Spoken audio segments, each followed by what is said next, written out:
أعوذ بالله من الشيطان الرجيم بسم الله الرحمن الرحيم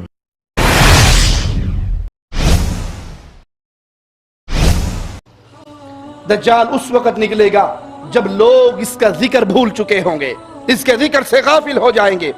یعنی نہ تو کوئی دجال کا ذکر کرے گا، نہ دجال کا ذکر اس کے بارے میں وہ سوچے گا. اس وقت یہ دجال ظاہر ہوگا تو کرنا کیا چاہیے؟ شریعت کے علم سے اپنے آپ کو مسلح کریں، شریعت کا علم حاصل کریں. جس کے پاس شریعت کا علم ہوگا وہ دجال کی نشانیوں کو بھی یاد رکھے گا. اللہ تعالیٰ پر ایمان لائیے، ایمان میں توحید میں پختہ ہو، پھر علم شرعی حاصل کریں. یہ ہر فتنے کے مقابلے میں سب سے بہتر ہتھیار ہے.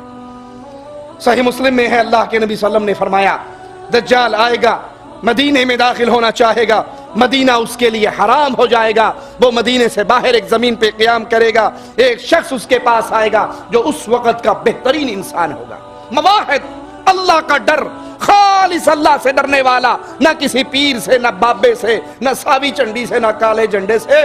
اس کے دل میں ڈر ہوگا تو عرش پالے اللہ کا ہوگا.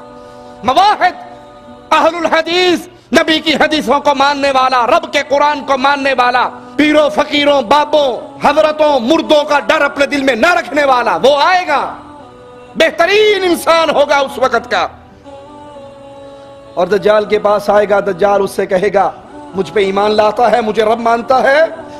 وہ کہے گا میں گواہی دیتا ہوں تو وہ دجال ہے جس کے بارے میں ہمیں محمد کریم صلی اللہ علیہ وسلم کی احادیث میں نشانیاں ملی. تو کذاب ہے، تو دجال ہے، تو جھوٹا ہے، میں گواہی دیتا ہوں.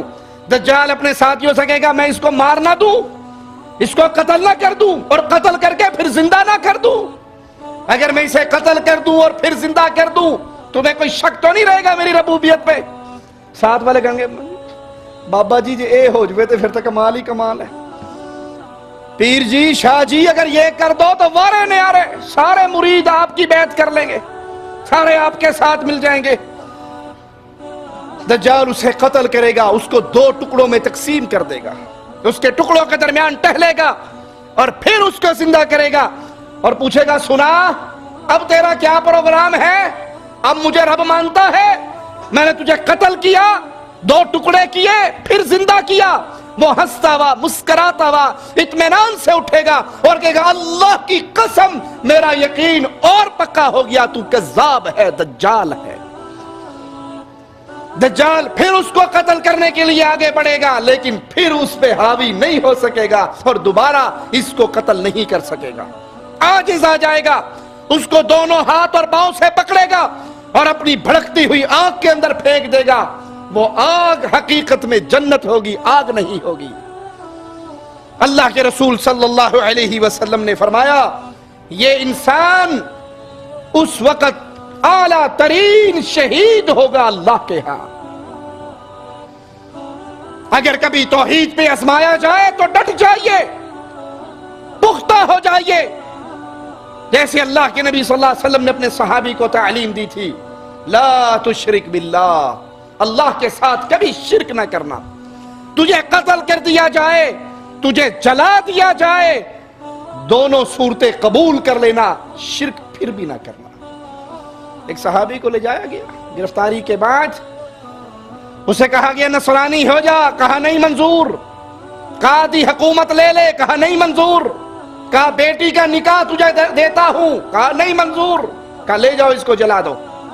جا رہے ہیں، تیل کے کڑاہے کی طرف جا رہے ہیں، آنکھوں سے آنسو گر رہے ہیں. بادشاہ کے غلام نصرانی کے واپس لے آتا یہ رونے لگ گیا. اس نے کہا میں نے نہیں کہا تھا کیوں اپنی جوانی کو برباد کرتا ہے؟ نصرانی ہو جا، حکومت بھی ملے گی، میری بیٹی کا خامن بھی بن جا، میرا داماد بھی بن جا. کہا ظالم مجھے یہ کوئی سودا منظور نہیں ہے. کہا پھر کیوں رو رہا تھا؟ میں نے تو تیرے رونے اور ڈرنے کی وجہ سے بلایا ہے تجھے واپس. کہا تو نے میرے آنسوؤں کی قیمت کو نہیں سمجھا. میں اس لیے نہیں رویا کہ میری زندگی ختم ہو رہی ہے، میں مرنے کٹنے قربان ہونے جلنے جا رہا ہوں. ارے ظالم میں تو مقتل گاہ کی طرف جا رہا تھا، اپنے رب سے باتیں کر رہا تھا، اللہ اللہ تیری توحید پہ قربان ہونے کا وقت آیا، افسوس میری ایک جان ہے، کاش تو نے ہر بال کے بدلے مجھے جان دی ہوتی، میں ہر جان کو، ہر بال کے بدلے دی جانے والی جان کو تیری توحید پہ قربان کر دیتا۔ اس کو دجال اٹھائے گا اور آگ میں پھینک دے گا، وہ شہید ہوگا۔ اللہ کے نبی نے فرمایا افضل ترین شہید اللہ کے ہاں وہ نوجوان ہوگا۔ سیدنا حذیفہ کہتے ہیں میں نے اللہ کے نبی صلی اللہ علیہ وسلم سے، اللہ کے نبی صلی اللہ علیہ وسلم نے خروج دجال کے بارے میں اور امام مہدی کے اپنے ساتھیوں کے ہمراہ اس کے خلاف جہاد کی تیاری کے سلسلے میں آپ نے ارشاد فرمایا دجال مدینے کے قریب آ کر بیرونی علاقے پر قابض ہو جائے گا، مدینے والوں کو باہر نکلنے سے روک دے گا، پھر وہ بیت المقدس میں آئے گا، اس کے باعث شدید مشکلات میں مسلمان گرفتار ہو جائیں گے۔ تو مسلمان امراء مسلمانوں سے کہیں گے اٹھو، کس بات کا انتظار کر رہے ہو، اس خبیث سے، اس شیطان سے جنگ کرو، یا تو شہید ہو کر اپنے رب سے جا ملو یا پھر اللہ تمہیں فتح نصیب کرے گا۔ ابھی وہ یہ پلاننگ کر رہے، مشورہ کر رہے ہوں گے، جیسے ہی صبح ہوگی، صبح ہوتے ہی اللہ تعالیٰ عیسیٰ بن مریم علیہ السلام کو دنیا پہ بھیج دے گا۔ عیسیٰ علیہ السلام آ جائیں گے۔ جب دجال کا سامنا کریں، اگر دجال کا سامنا کرنا پڑے مسلمان کو تو شریعت اس کی تعلیم کیا دیتی ہے، اس وقت مسلمان کو کیا کرنا چاہیے۔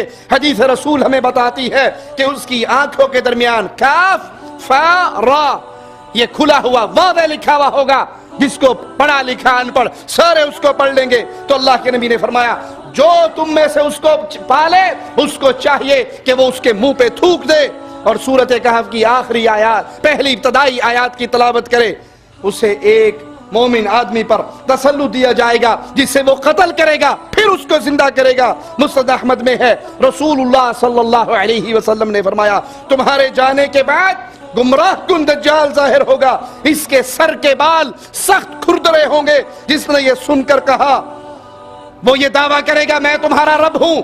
اے مسلمانوں تم میں سے جس نے اس کا دعویٰ سنا اور پھر یہ کہا کہ اللہ ہمارا رب ہے، ہم نے اسی پر بھروسہ کیا ہے، ہم اسی کی طرف رجوع کرتے ہیں اور تجھ سے بچنے کے لیے ہم اللہ ہی کی پناہ مانگتے ہیں، یہ الفاظ کہنے والے پر شیطان قابض نہیں ہو سکے گا، پھر ایسے آدمی پر شیطان دجال مسلط نہیں ہوگا۔